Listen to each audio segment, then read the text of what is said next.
Hey, how's it going? That's in the way. Look at my signs for a moment, would you please? Okay, that's enough of that. Okay, I got another one of my precarious setups here. Okay, there we go. So, I wanted to do this on Wednesday, and it is technically still Wednesday because it's not sun up on Thursday yet, but it's after 12 a.m., so I kind of missed it. I had like a weird day yesterday. I was writing to someone online, or like talking to someone online, and I could not remember, like, what did I do yesterday? Anyway, I guess that's not important. I didn't feel like pulling, like, cards like I normally do. I have some that I ended up pulling, like, after the fact, and they're not, whatever, they're cards. But I'm not there yet. I wanted to talk about some things, I guess. The bullet points don't really all add up, so I don't know. I'm just gonna start. I was thinking about how, especially right now, if you're in the U.S., we're really not used to this kind of disruption and chaotic, violent disorder. I mean, we've certainly had periods where the violence has been really intense, but unless you're pretty older, it's not going to be familiar to you. And that, I think, when it's studied, by later generations, younger people, the further away it gets from the incident, the more blurry it is. I think the less real. Like, I remember learning about stuff like the Civil War. I mean, it really isn't that far off that happened, depending on how you measure time, but I think the older you get, the broader your perspective on that gets. So, right now, it's not a time, I don't feel like, to ignore what's happening. I mean, it's really hard to ignore because even if you don't keep up with the news and are, like, aware of the war thing that's happening to Iran, everybody, I don't know, man, I just don't. I don't even want to dive into all of those politics, especially from the Middle East, because they want to take that stuff so far back.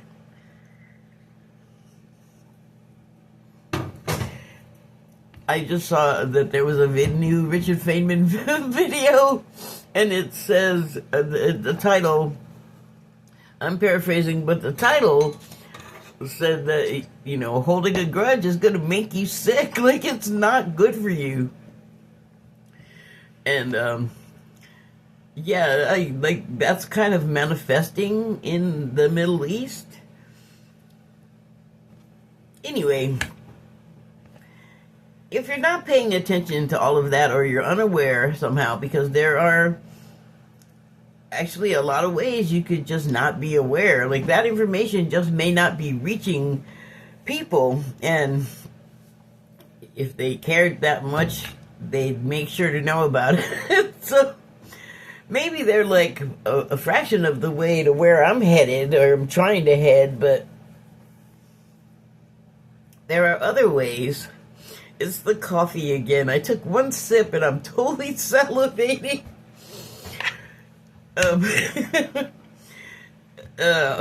Come on, brain. Work with me.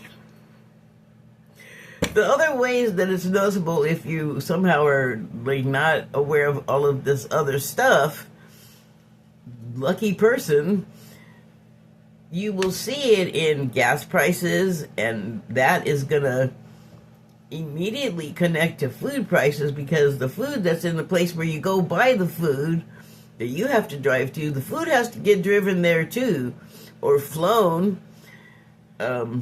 So one of the offshoots of this Middle East blister is that oil availability has been curtailed severely because of the United States. Yay! Like, it's textured. If you want to know, I mean, search bar that shit. I don't really want to. There doesn't need to be another channel talking about all of that, in my opinion. But I just saw that the Philippines, which is, I forget, my brain is just going colony. I mean, I guess it's technically or totally a colony. I'll have to look that up, but it's still associated with the United States. It's its own place. It's, territory. It's, yeah, a territory, I guess. And so, of ours, the United States, or ours, of the United States. I don't have anything to do with any of that.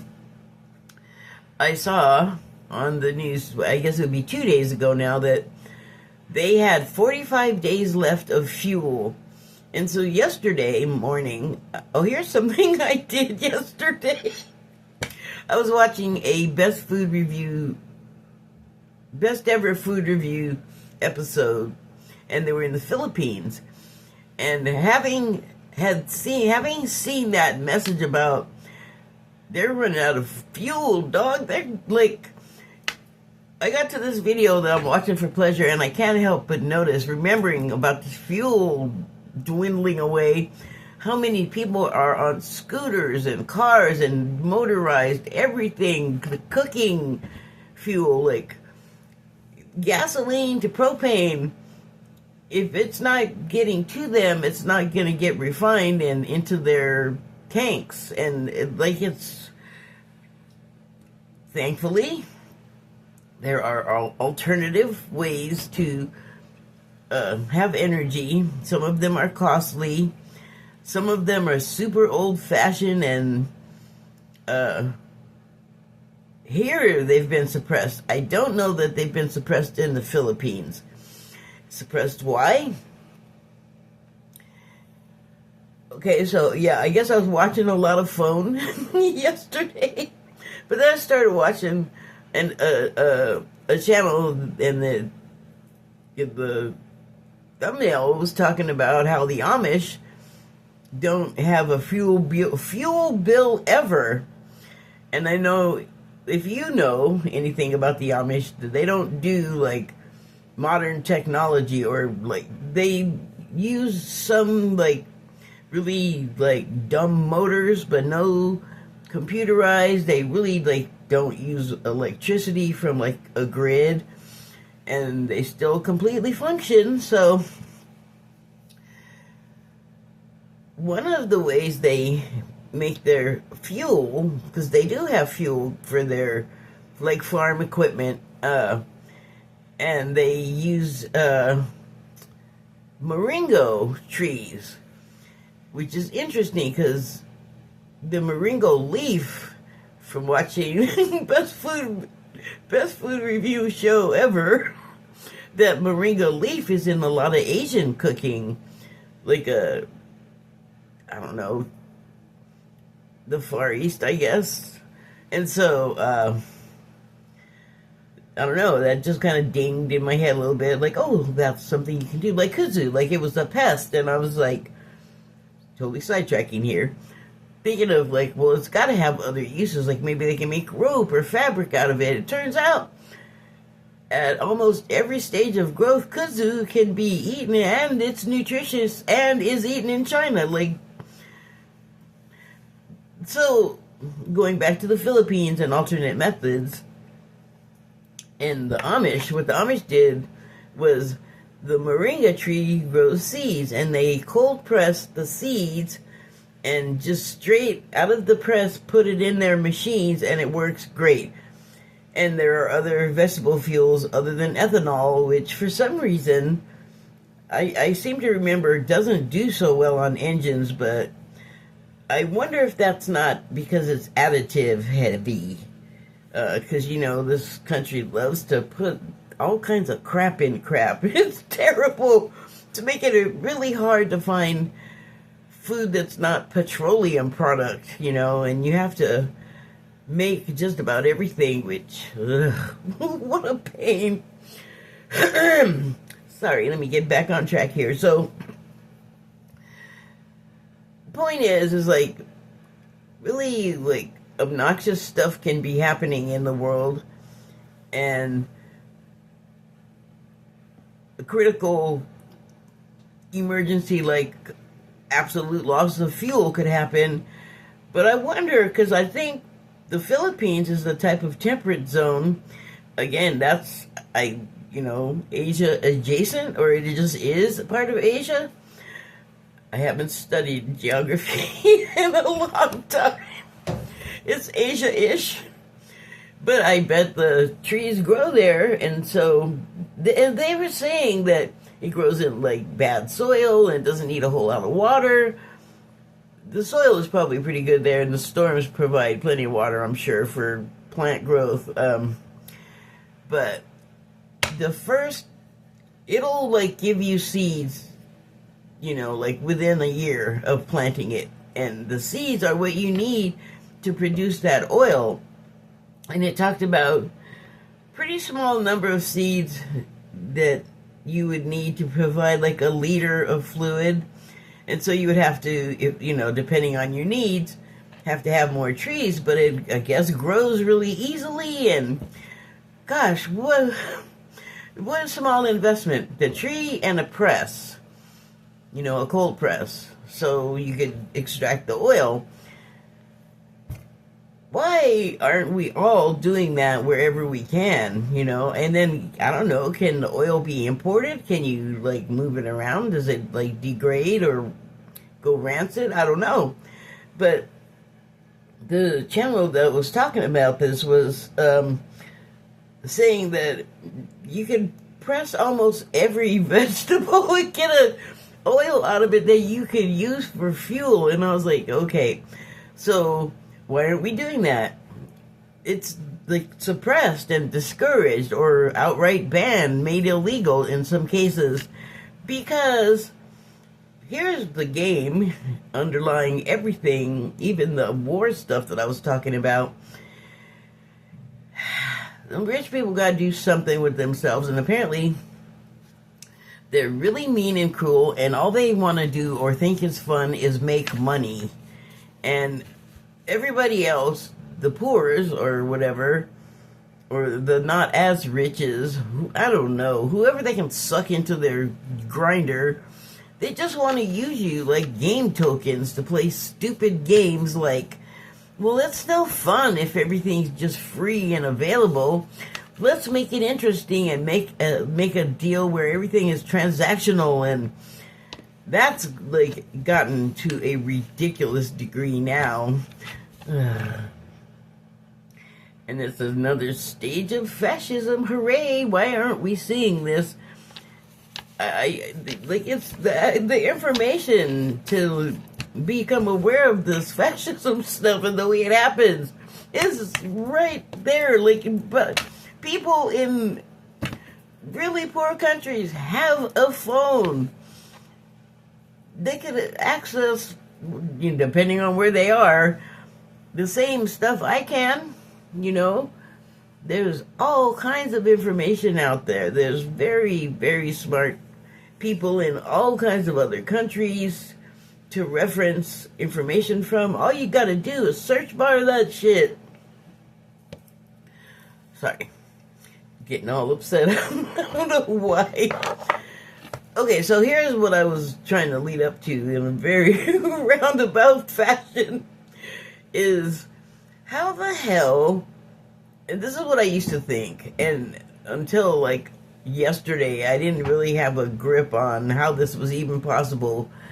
But how are there people that can just be all calm in the world? Well, all kinds of, like, to most appearances, chaos and disorder is happening. How can you A, ignore it, and B, be okay, and C, be okay knowing that you know this is happening, and you're just like, I'm just gonna do this over here. And I was like, how do you do that? How do you separate? How do you do that? And so finally, it's been gradual, I think, as like my own consciousness expands and I become more knowledgeable in the ways that you become more aware of. Like this kind of stuff was always happening, but like any kind of knowledge, it's kind of gradual. You got to learn some stuff, and sometimes stuff doesn't make sense or sink in until you experience it. Which is sort of also what's happening right now, and that's uncomfortable. Because I don't want to, there's a lot happening that I'm like, I already know, we don't have to do this, we can avoid this. I'm not the only one. The voices that no one can hear, apparently, are just, I don't want to hear that. I'm going to charge ahead because all this, everything you're predicting, that's not going to happen to me. And oh man, damn it, now it's happening to me. And that's how we learn. So, it just, like, here's how it came to me. How do you, like, let go of one and completely give yourself to the other that kind of makes a point of being disconnected from the other, because, or, you know, a lot of the stuff that comes along with the other. Like, you just pull yourself out of the static and live and be okay with it, and whatever happens, happens. Whether you're, like, aware that there's a missile coming for your head, you're not going to know about it until right before it takes you out, if you get to know it at all. And you're not going to get to know it for very long, so why sweat it? And, like, oh my God, but, you know, you could die or it's going to kill you. From the moment we're born, that process is underway. Like, we're already dying. You could say our whole lives are spent dying. We're on an inexorable course to death, every one of us. So what's the big deal? Yeah, things can be scary and you don't want pain and all that. I get it. I don't want to be scared or hurt either. But shit happens. That's life. So it occurred to me, like, this is literally like how the thought appeared in my head. What if you, like Starbucks people, stopped going, and then it just dribbled away to no customers, and then all of a sudden Starbucks is so hurt that you're not really seeing any anymore, or maybe there's one or two somewhere, or the original store is still there. Like, that's how it happens, though. You stop paying attention to it, giving it money, and doing all of the things that you like, feeding the beast that just wants to steal your attention and tell you wrong stuff. When, if you're removed from all of that, what becomes a lot more clear is your ability to comprehend and, you know, like, to think and understand and reflect, and then have a clear reflection back of what you're, you know, focusing your thoughts on. And I guess that's sort of like going off the grid, like literally and figuratively, because, you know, maybe you don't have to, like, move to the middle of nowhere to be off the grid. Maybe you could just be where you are and be prepared for when the grid goes off. And then you could still just be in the comfort of your own home. But you're ready for that. And so, it occurs to me right now that with no grid and no power, or limited power, you might not want to waste it on interneting, like spending the whole day sitting around watching stuff. You might have, it might just become more important how you spend your time and waste it, I guess. But when your focus changes, I guess is what I'm saying, then you just stop giving patronage to whatever it is. And then if you set a trend or something like that, or other people see you doing it and think, man, that looks good, I don't want to keep participating in that, then also that takes the life out of that entity that is, I'm sorry I used that particular business. It's just everywhere and everyone knows it. It's nothing personal. I'm not wishing it ill, but I'm just saying it could disappear. Like Toys R Us disappeared, or other things that we had around and loved are just gone, never to be again. And so it was just like a temporary flare of existence, I guess. Flare of brightness that everyone was attracted to. Oh, Target.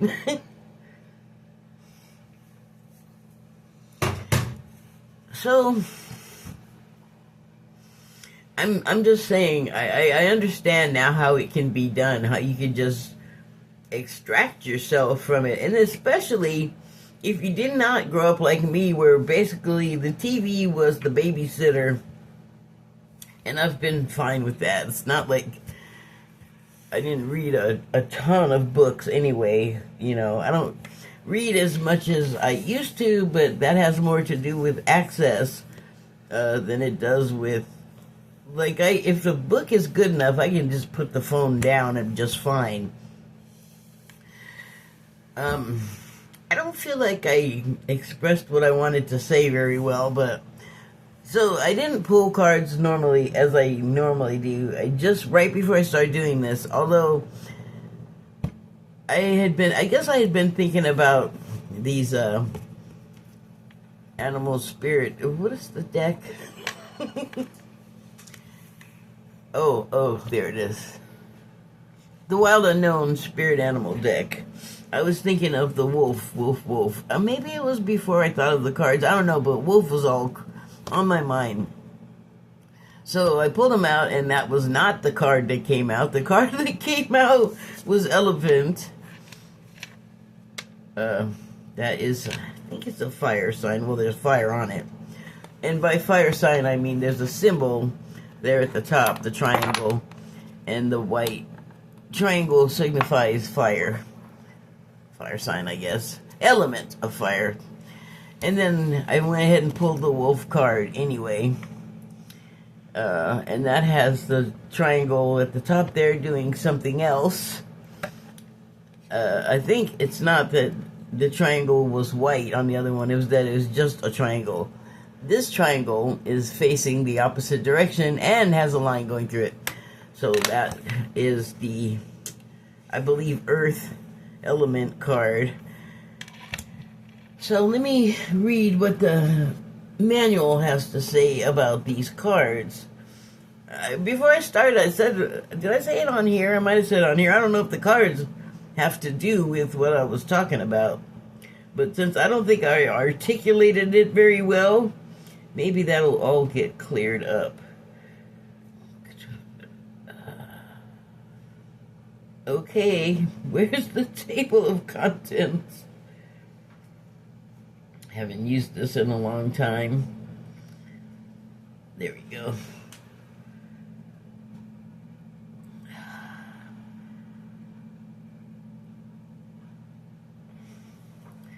Okay. Oh wait, that's not the one I want. 119, okay.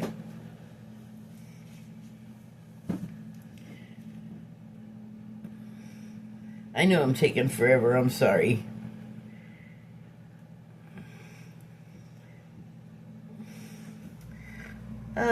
It doesn't tell me which page the animal is on.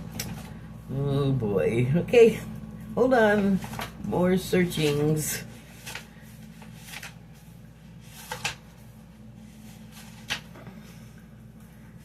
Ugh, something is on my hand. Something that tastes like perfume, which is weird because there's like none of that. There's none in the kitchen, that's for sure. Here it is. Elephant. So the subtitles are unstoppable, auspicious, wise. The elephant is arguably the most auspicious figure in the deck. Like Ganesh, the elephant represents immense wisdom as well as good fortune. Oh, well, good. It is said that the great elephant is the destroyer of obstacles. So if this card appears when you feel stuck, rest assured the path will soon become clear. To add to the mystery, the elephant is also known to create obstacles in order to steer us in the right direction. Oh, like a giant beaver. Trust the gentle, noble creature. It illuminates the way with the light of self-knowledge. When in balance, one pointed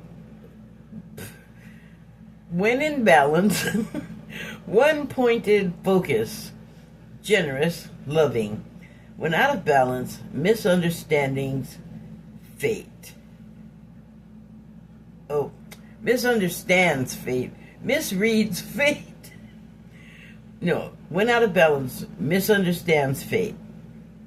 To bring into balance, trust. And I made a note here that says raveling obstacles with an arrow going to the left and there's another one right below it going the other direction, sort of like with the heart there. Different thing happening when I wrote each thing, but I think it's interesting, first of all, that if you have unraveling, it actually means the same as ravel. So tangle, untangle, I guess that's why I have the arrows like that. I just think it's interesting also that I started a new meditation technique where I focus on, like, you know, a place like war where a lot of people are being harmed, where I focus on what is in the way of them having what they need in the way of medicine, a ride the hell out of there, food, water, whatever it is, that they don't have that makes their situation all messed up. I focus on unraveling that, and so I visualize the situation in the form of a knot, like a snarl, a tangle, and then I unravel it, like in, you know, my mind. So I started doing that, and I've had some interesting personal results happen as a result, and I just wanted to share that because I didn't know that was going to happen. I'm not gonna tell you what the results were because none of your business, but I will share that involved like clear auditory things, and then when I sort of searched barred a few things myself, I found out some enlightening and interesting things that made me happy. So I guess I just would encourage you to be creative when meditating, because you know, you're in the driver's seat for one thing. You can make it be whatever you want, but I started doing that because I felt like it made me feel like action was taking place because I was doing it. And I actually believe in that. I believe in thoughts and prayers if they're sincere. You can't just throw them out there like, top of the morning on St. Patrick's Day like some kind of idiot. Sorry. Hi, what do you want? My cat. You're gonna have to wait, pal. Okay, so,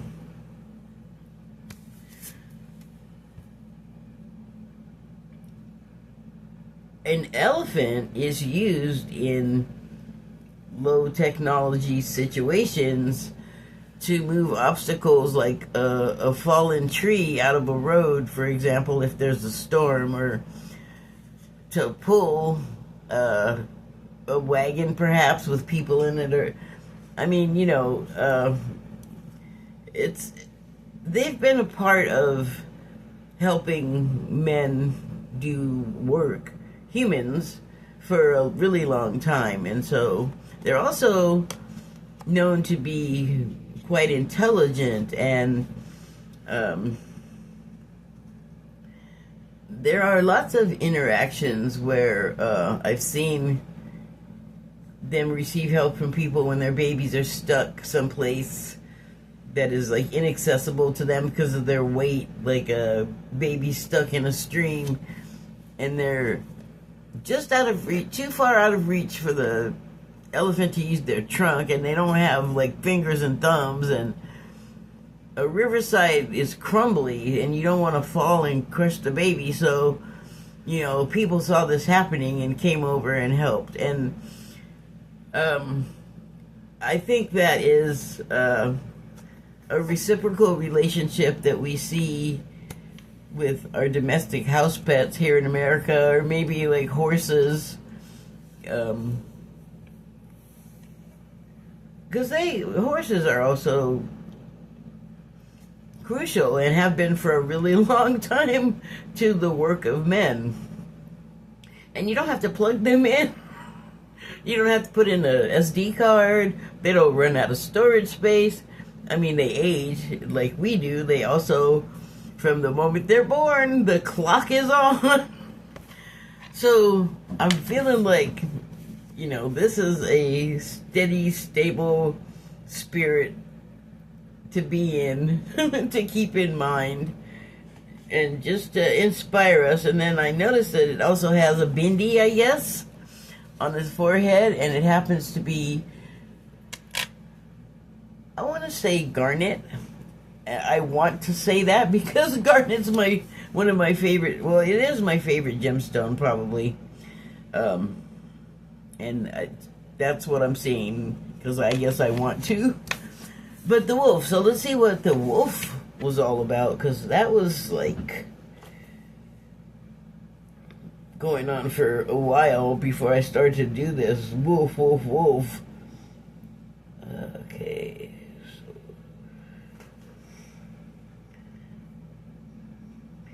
see, this won't take as long because we already did that long taking part before I started the elephant. So,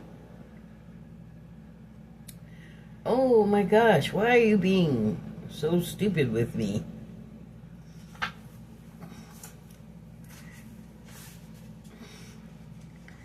Oh, I see. Oh, okay, well, again, the specific animal was not in the table of contents, so I have to look for it. These sections are not very big, though. And I'm going through the whole thing. Okay, here it is. So the subtitle is Guardian of Family and Tribe, Activism Ritual. The wolf's mission is to uphold the well-being and longevity of the pack. Healthy wolf energy expresses itself through activism, mentorship, humanitarian efforts, or teaching, religious or political studies. I guess I don't get to, get out of it. I have to still pay attention. Wah.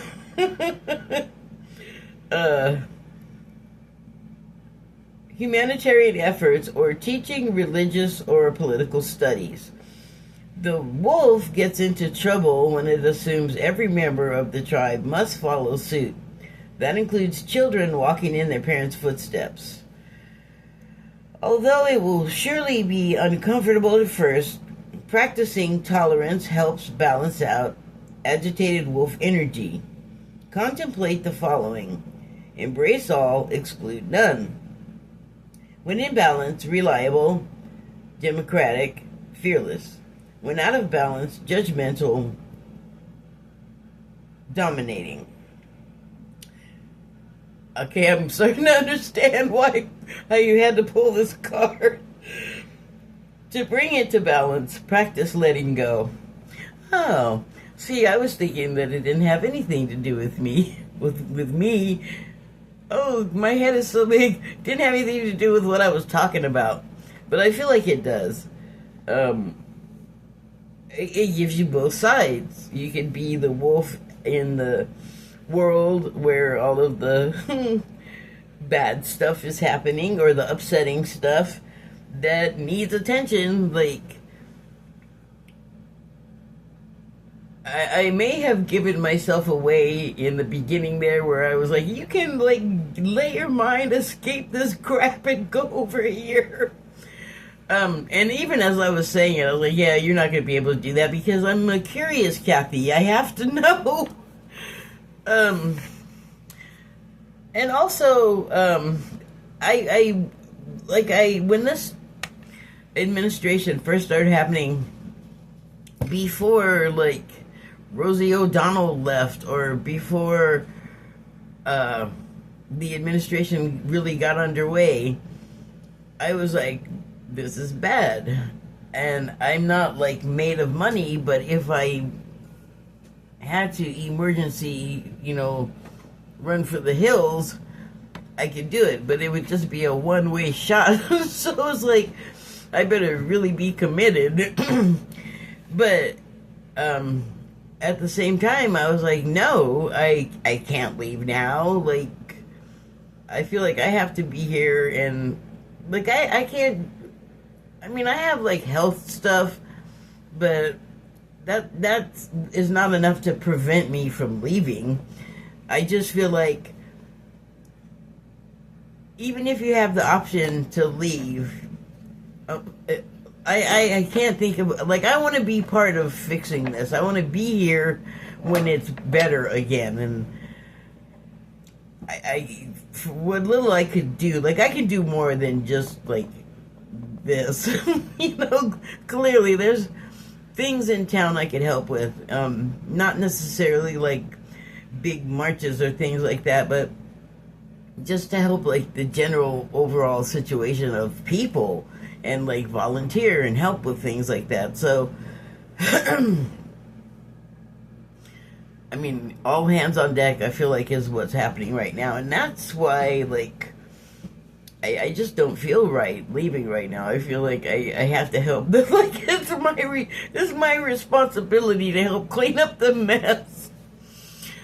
So, but, again, like, what the book said about the wolf kind of gives you both sides. And I know this is not the right context, but if you do, like, go off the grid and actually, like, leave your comfortable home and go out in the wild somewhere, you really do have to rally around the family, and everybody has to also, all hands, and even more work and responsibility, because you don't have the easy infrastructure that you have had. And so making a transition from having it, especially if you have kids, they're gonna, they will have grown up in, like, electronic joy world, games, and social media and whatever. Depending on the parent, of course. Like, I don't know any kids that, like, don't have some game activity, though. They may keep them off the social media, but you can't do it for long. It's so permeated our lives that you're almost really messed up. Like, if the power goes off, then that's what they're saying. Better have some money, better have some cash, because then you can't get your electronic ducats and you're screwed. And you think anybody is gonna give you any grace period for the power being off? I wouldn't count on it. They're just gonna still be charging you for the power you were not getting. Okay, so I'm gonna wrap it up here, but I do have one last card, and I pulled it from the Body Oracle, and it's the ear. Lovely cross section. And so the subtitle is Perception. Orient yourself to where you are truly. Orient yourself to where you truly are. That talks to me about alignment. And, you know, that's interesting that it's the ear, because alignment is about tuning yourself to another frequency signal, like tuning in. And I talked about a couple of signals that you could tune into, and I feel like they both require some personal arranging or rearranging. Just sort of transition from one to the other. Like I was talking about the kids, like they may be really upset that they don't have their phones, but they may like the new life. They may like, you know, caring for animals, like husbandry, and they might even like raising their own food, you know, or hunting for it, or whatever's necessary. You know, like it really depends, like how much grid or not grid do you want to live, I guess. But it's also constant that you know, if you say have to venture out back into like grid world where all of the stuff is a constant electronic barrage of like the information and the fear attached, and like all of the anger and the joy, like all of the emotions. It's just a lot. It's like turning the spigot back on or something. Because, I mean, I hope you turned off the water when you left your house to go off the grid. So why this is personally interesting to me, this is really lame, and I haven't learned. I think I learned how to fix it. I just haven't done it yet. But you know how they say don't put the Q-tip in your ear? Like, I always do it. I have always done it. But always with the awareness of like not getting the Q-tip stuck in my ear. But my ear was itching or something, and I could feel there was like a big old hunk of wax, and I was like, I gotta get that out of there. So I get a Q-tip, and I'm going like along the edge of my ear, like wall of my ear, so that I don't like, I'm trying not to poke the wax backward. I'm trying to like get alongside of it. I don't know, you've probably used a Q-tip. And what ended up happening was I pushed it back in further, and it totally affected my hearing. And I noticed it, not when I did it, but I was frustrated because I knew I shoved that big thing back in there and probably just blocked the whole way. But it wasn't until, this was like last summer, right before fall, and it was like the last of the frogs. I remember that. So I was sitting there listening to birds and frogs. It was the evening time. And I was, you know, turning my head like people were walking by or whatever. Something was catching my attention and causing me to turn my head. And I realized when I turned my head, like, whoa, I can hear way better on this side. And I was like, oh, that wax. And then I turned my head the other way. It was like this, like, if I could hear, but my hand was over it. I was so mad. So that's been a while, right? And I just, like yesterday, finally saw a way to try and help clear it here at home. and I just haven't done it yet. I just need to get a dropper and go in the bathroom and take care of it. But oh, with peroxide, hydrogen peroxide, by the way, supposed to melt it or whatever. So I'm gonna try that. It's interesting that I haven't tried really hard, like, to not to have more than half hearing. I wonder why. I wonder why I did that. I mean, I don't know. I haven't even asked the doctor's office. They have to have some sort of thing that they do. And then I saw on that on a reality show a long time ago, Jessica Simpson went to like India and got her ears candled, which I've seen that online. I haven't looked it up. I still don't understand how that's supposed to help. That seems like you would just be adding wax. I don't know. Okay, so I guess I'm done. Hi, are you as confused as I am? Thank you, and good night. I don't know what the heck that just was, but thanks for watching. Where are you?